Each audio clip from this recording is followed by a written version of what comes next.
seperti biasa dengan resensi buku dari Mas Jalal yang kali ini akan membawakan sebuah buku dari Auden Sandler dengan judul Terrible Beauty, Reckoning with Climate Complicity and Rediscovering Our Soul. Silakan Mas Jalal. Oke. Oke, teman-teman semua, Assalamualaikum warahmatullahi wabarakatuh. Selamat sore. Eh, saya senang banget dengerin Mbak Velia, Bang Basri ngasih tahu gitu soal apa kita sedang hadapi. Dan kayaknya semangatnya sama dengan isi buku yang bakal saya ceritain ke teman-teman ini. Bukunya nyeleneh, judulnya Terrible Beauty. Beauty kok terrible ya kayak gitu itu karena ini sebetulnya kaitannya sama alam sebetulnya indah kayak gitu, tapi apa yang kita lakukan terhadap alam ini terrible kayak gitu ya. Kita itu komplisit atau ikut bersalah sebetulnya bikin kondisi kayak gini gitu. Kalau Bang Basri tadi sudah sampai ke bagian utaranya Norway, lihat kerusakan alam yang sedemikian dahsyat.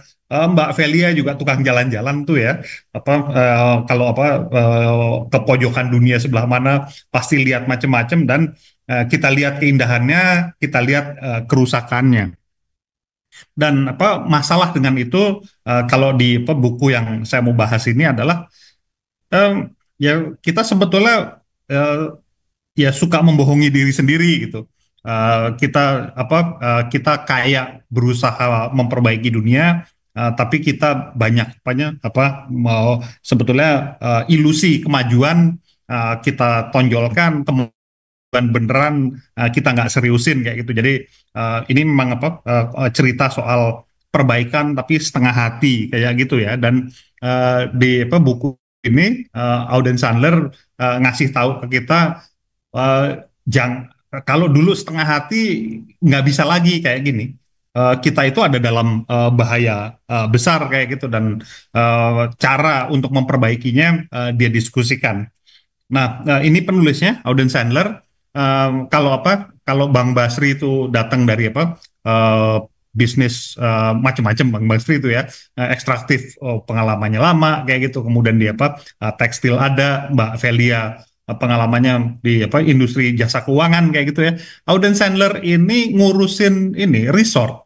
Dia itu ngelihat perubahan iklim, ya tentu saja bikin ini salju menipis. Kalau salju menipis, bisnis seperti yang dia urusin ya bakal hilang kayak gitu. Orang tidak lagi main ski. Dan dia sudah tulisin itu tahun 2009 di 2010 ya, Getting Green Done. Dia sudah wanti-wanti supaya serius gitu dengan perubahan iklim terutama, dan isu lingkungan secara lebih umum harus diseriusin sama bisnis ya. Tahun 2025 bukunya keluar lagi, dan ini yang saya bahas. Jadi ini buku yang kedua dari Auden Sandler ya.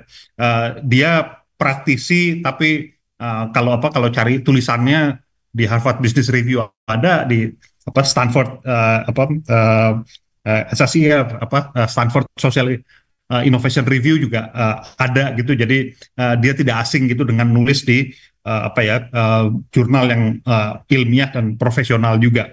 Nah, buku ini dikomentari positif banget gitu sama para aktivis, sama para pakar, sama para praktisi. Teman-teman bisa lihat komentarnya Annie Leonard kayak gitu. Ini bosnya ini Greenpeace Amerika dulu kayak gitu. Kemudian Bill McKibben kayak gitu, ini aktivis banget kayak gitu ya. Naomi Oreskes ini ngajar di Harvard. Kemudian Casey Sheehan ini bekas bosnya Patagonia. Jadi mau aktivis, mau pakar, mau praktisi, semuanya bilang buku ini adalah buku yang ekstra penting untuk kita dengarkan pesannya. Nah, pesannya apa? Eh, saya suka banget dengan heading di bagian pengantar. Headingnya naruh kutipan dari ini Florence and the Machine di lagu Free ya. I'm on fire, but I'm trying not to show it. Jadi Auden Sandler ini ngaku dia marah sebetulnya, tapi kalau marah-marah maka pesan nggak akan sampai. Yang dia kemudian lakukan adalah bagaimana memastikan bahwa kemarahan itu dipergunakan jadi energi yang mendorong dia berkomunikasi kepada semua pihak supaya apa yang dia urusin, yaitu corporate sustainability, ini jadi membaik kayak gitu. Dan tentu saja gitu cara memastikan bahwa corporate sustainability itu membaik kondisinya itu adalah dengan menganalisa apa yang sebetulnya terjadi. Nah, apa yang sebetulnya terjadi kalau kita lihat di bab 1 dan bab 2 ya, dia bilang sekarang kita sampai ke krisis iklim. Solusinya jelas-jelas banyak kayak gitu. Tapi kita melakukannya dengan setengah hati. Kenapa? Ya karena kompas moral kita gitu rusak kali ya gitu. Kemudian yang kedua gitu nggak banyak orang yang ngambil keputusan bisnis itu punya pengalaman nyata dengan krisis iklim gitu. Kebanyakan orang pengambil keputusan di bisnis kan hidupnya nyaman kayak gitu.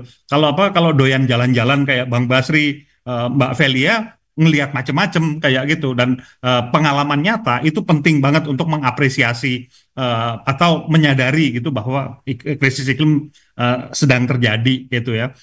Terus apa namanya kalau itu kita akrab dengan alam, kita juga nggak akan cuma lihat alam sebagai sumber daya. Nah, masalah besar dari para pengambil keputusan di perusahaan itu doyan banget bikin ilusi kemajuan dan kemudian mengkomunikasikannya dengan bohong kayak gitu. Jadi bab 2 buku ini udah langsung keras sekali bicara soal greenwashing versus solusi nyata. Dan dia juga bilang gitu bahwa yang namanya revolusi budaya, kemudian revolusi politik itu dibutuhkan gitu ya. Kalau saya harus meringkas bab 1 bab 2 jadi satu pesan kunci, ini yang saya tulis. Kesadaran akan keterlibatan kita dalam menciptakan krisis iklim adalah langkah awal menuju perubahan nyata. Kalau kita nggak sadar bahwa kita sebetulnya rame-rame terlibat, kita mengingkari keterlibatan kita, ya perubahan nyata nggak bisa kita wujudkan. Di bab ketiga dan keempat, refleksi itu digeser jadi diskusi soal perubahan sistemik apa yang kita butuhkan ya. Auden Sandler cerita soal pengalaman pribadinya di gerakan lingkungan, kemudian dia bilang gitu dari jalanan yang namanya aktivisme itu perlu dipindahkan ke institusi macam-macam ya kayak gitu, termasuk institusi bisnis, institusi pemerintahan, kemudian mengingat trauma lingkungan itu penting, tetapi kemudian bagaimana itu semua dijadikan bahan untuk kemudian jadi tindakan nyata gitu. Kalau saya boleh ingat ketika baca bagian ini yang saya ingat adalah kenapa misalnya saya menuntut pemerintah Indonesia terkait dengan pencemaran udara Jakarta gitu. Ini persis sama nih. Saya lihat teman-teman saya pada sakit, anak-anaknya sakit gitu, dan saya takut sekali kalau udara Jakarta jadi tambah buruk. Tetapi kemudian itu kan nggak cukup diselesaikan dengan demo kayak gitu, tapi gimana menyelesaikannya dengan macam-macam institusi hukum ya. Dan di sini Sander kemudian bilang ini penting ya diingat bahwa yang namanya pendekatan pasar itu walaupun penting, tetapi dia nggak pernah cukup. Dia nyerang lembaga-lembaga jasa keuangan, bisnis, perusahaan yang ngomongin ESG melulu kayak gitu, tapi nggak pernah benar-benar serius ngurusin akar masalah dari lingkungan itu. Dan dia bilang kalau mau serius dengan perubahan sistemik, nilainya apa? Nilai keadilan sosial. Kemudian bagaimana ini dicapai? Itu dengan kolaborasi. Nah, fokus pesan kunci yang saya dapat gitu dari bab 3 dan 4 adalah kita perlu fokus pada akar masalah karena itu lebih penting daripada solusi temporer, solusi parsial yang hanya menunda krisis. Kalau kita terus-terusan nyari solusi yang temporer, nyari solusi yang parsial, krisis pasti datang. Bab 5 dan ke-6 keras banget. Dia cerita soal pencitraan dan bagaimana itu harus pencitraan oleh perusahaan ya, dan bagaimana itu harus dikekang dengan apa? Dengan akuntabilitas. Nah, apa yang dia bilang paling parah gitu soal pencitraan oleh perusahaan itu soal klaim netralitas karbon, klaim soal carbon offset kayak gitu. Kemudian apa ya, transisi energi yang setengah hati kayak gitu, jadi setengah jalan kayak gitu. Kapan sih beneran apa mencapai renewable energy 100, nggak ada yang tahu gitu ya. Dan ini semua bagaimanapun membutuhkan reformasi demokrasi, dia bilang. Kalau tidak demokratis kita ngurusin energi, tidak demokratis kita ngurusin iklim ya, uh, kita nggak akan pernah sampai pada solusi yang benar. Dan contoh sukses yang di bab ke-6 itu ditaruh itu adalah soal Holy Cross Energy. Kalau beneran masyarakat menekan perusahaan listrik kayak gitu, dia bisa sebetulnya jadi bener-bener ke perubahan jadi energi bersih.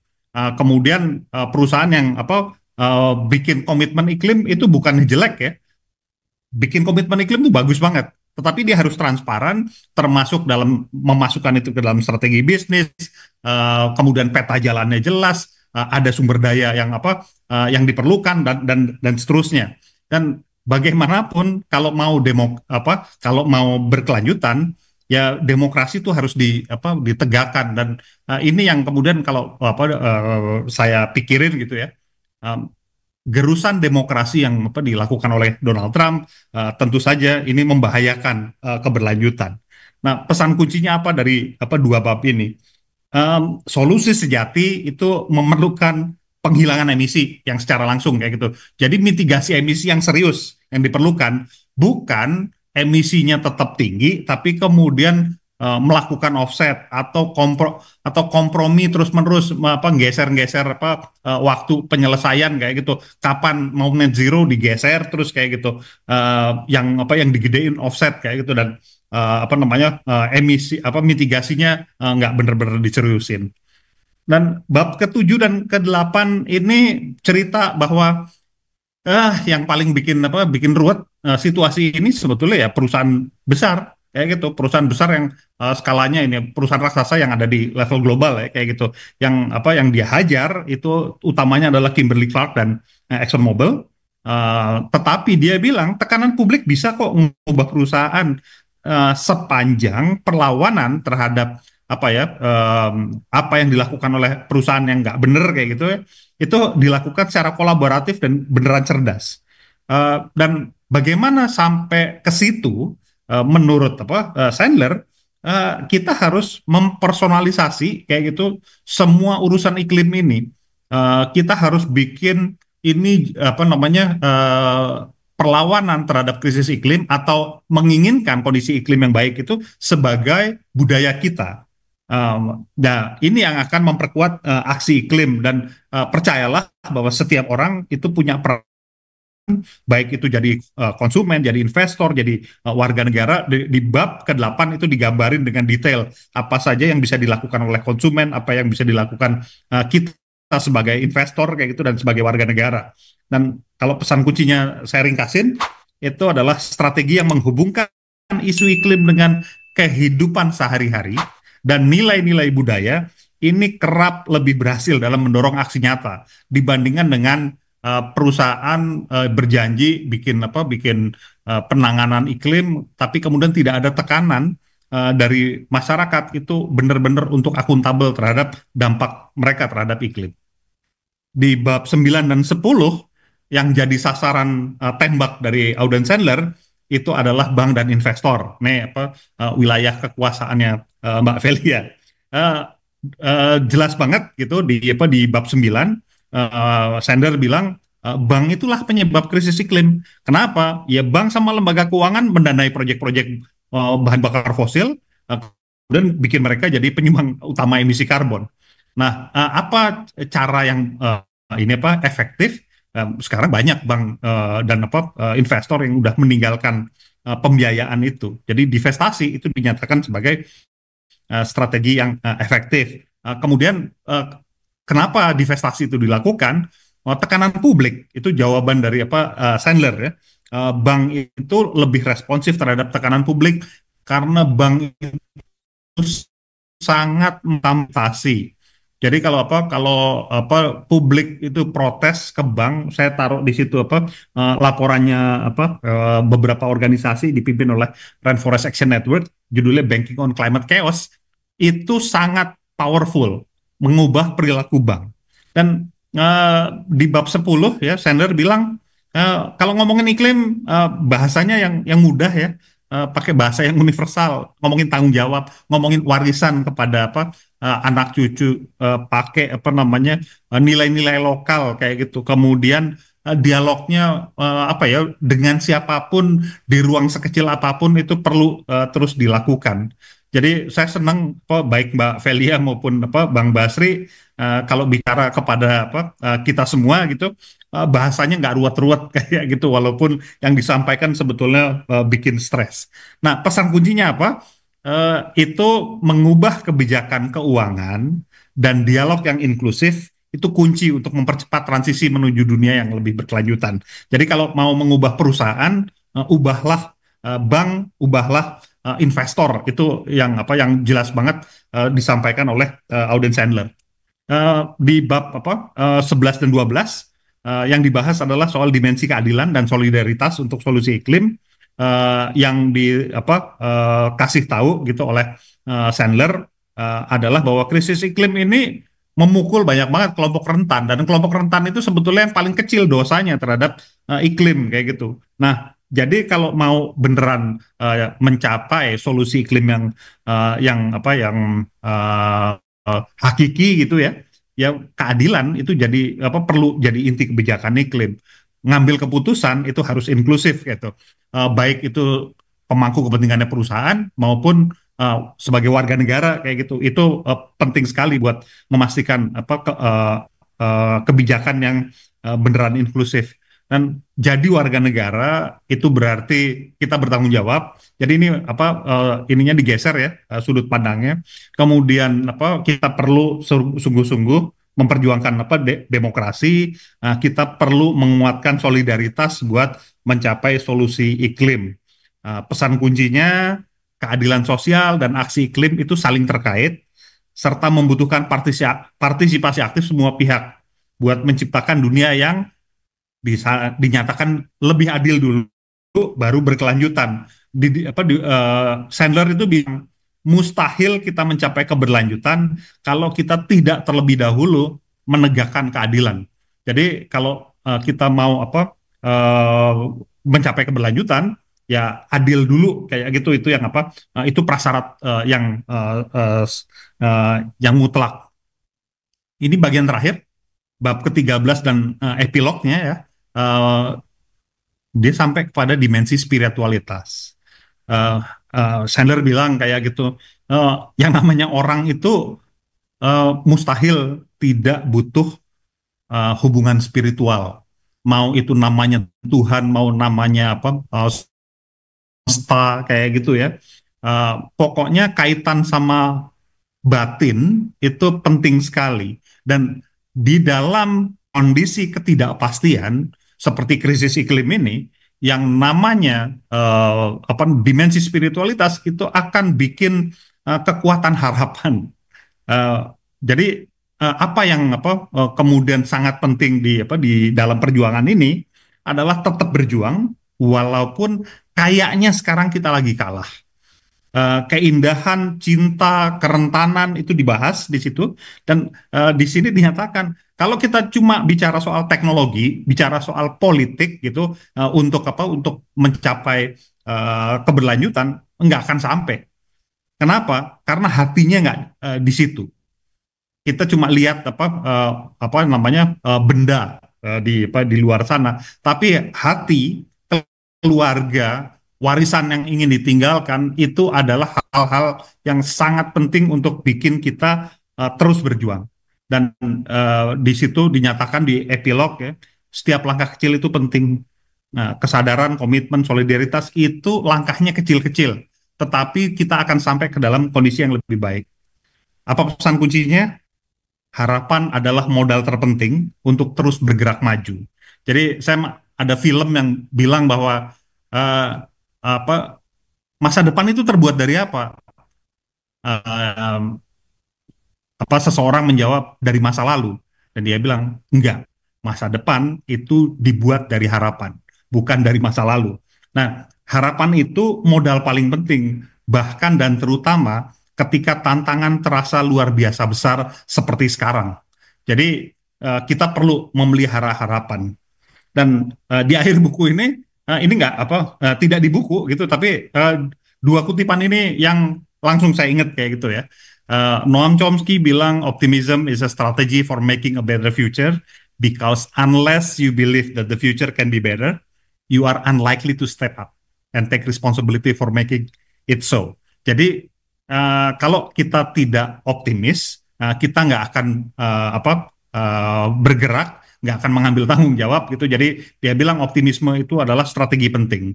Dan kalau ada yang tidak percaya bahwa atau percayanya kita itu kekecilan untuk bikin perubahan, saya punya kutipan yang langsung saya ingat dari Dalai Lama.